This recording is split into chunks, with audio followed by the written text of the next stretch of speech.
Bullets on the battlefield don't discriminate. I am going to have to move a person from point A to point B. It does not matter that 90% of the time I may sit in a chair, working behind a computer, right?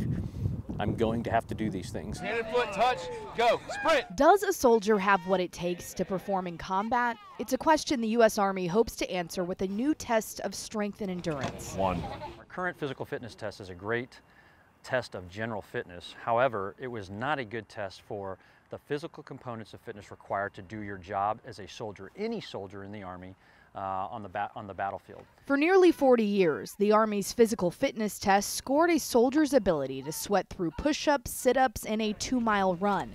But at any given time, 10 to 12% of all soldiers are unable to deploy to combat because of injuries.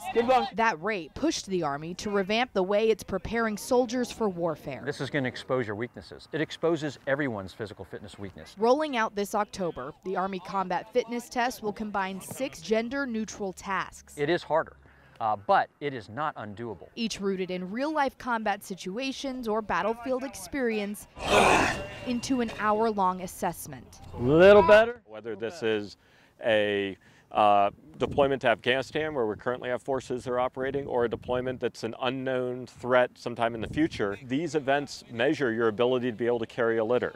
They measure your ability to be able to carry somebody that has been injured. Put it!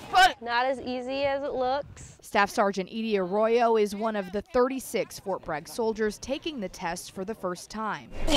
She'll be preparing her unit for the transition next year. It was pretty difficult, especially after going through all of the events and then the last event, being the run. Back home, there's the 1 mile marker. There's some apprehension. I wouldn't say necessarily people are dreading it. People kind of are leery of change. Even Army brass admit the transition will likely be tough for many soldiers. I am prepared to be utterly embarrassed. Come on, let's go. I wake up, I do a few push-ups, a couple sit-ups, and then I go running for about 4 miles. I cannot do that and expect to pass the ACFT. Finish it out. A grueling assessment the Army hopes will build even more well-equipped warriors. Sarah Blake Morgan, The Associated Press.